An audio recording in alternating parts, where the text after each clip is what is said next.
Ézéchiel, chapitre 7, l'imminence du jugement final.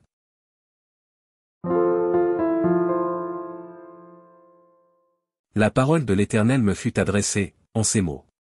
Et toi, fils de l'homme, ainsi parle le Seigneur, l'Éternel, sur le pays d'Israël, voici la fin.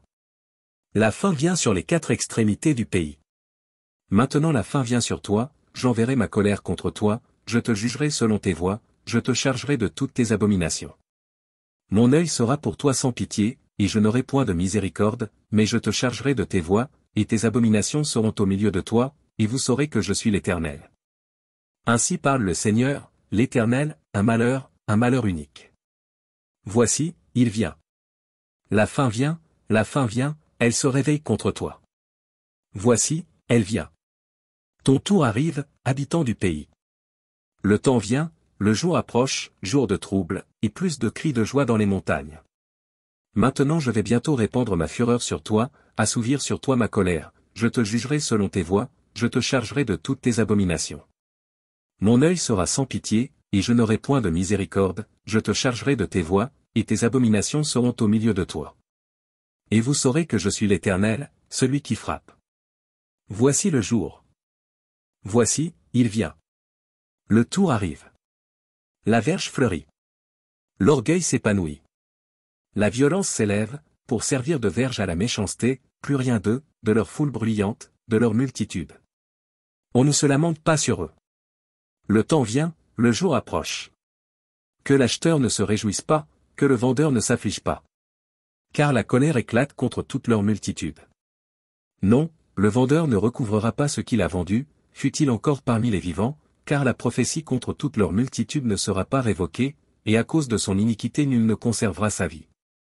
On sonne de la trompette, tout est prêt, mais personne ne marche au combat, car ma fureur éclate contre toute leur multitude. L'épée au dehors, la peste et la famine au dedans. Celui qui est au champ mourra par l'épée, celui qui est dans la ville sera dévoré par la famine et par la peste. Leurs fuyards s'échappent, ils sont sur les montagnes, comme les colombes des vallées, tous gémissant, chacun sur son iniquité. Toutes les mains sont affaiblies, tous les genoux se fondent en eau. Ils se saignent de sac, et la terreur les enveloppe, tous les visages sont confus, toutes les têtes sont rasées. Ils jetteront leur argent dans les rues, et leur or sera pour eux un objet d'horreur. Leur argent et leur or ne pourront les sauver, au jour de la fureur de l'Éternel, ils ne pourront ni rassasier leur âme, ni remplir leurs entrailles, car c'est ce qui les a fait tomber dans leur iniquité. Ils étaient fiers de leur magnifique parure, et ils en ont fabriqué les images de leurs abominations, de leurs idoles. C'est pourquoi je la rendrai pour eux un objet d'horreur. Je la donnerai en pillage aux mains des étrangers, et comme butin aux impies de la terre, afin qu'ils la profanent. Je détournerai de ma face, et l'on souillera mon sanctuaire, des furieux y pénétreront, et le profaneront. Prépare les chaînes. Car le pays est rempli de meurtres, la ville est pleine de violence. Je ferai venir les plus méchants des peuples, pour qu'ils s'emparent de leurs maisons, je mettrai fin à l'orgueil des puissants, et leurs sanctuaires seront profanés. La ruine vient. Ils cherchent le salut, et point de salut. Il arrive malheur sur malheur, un bruit succède à un bruit, ils demandent des visions aux prophètes, les sacrificateurs ne connaissent plus la loi, les anciens n'ont plus de conseils. Le roi se désole, le prince s'épouvante, les mains du peuple du pays sont tremblantes. Je les traiterai selon leurs voies, je les jugerai comme ils le méritent, et ils sauront que je suis l'Éternel.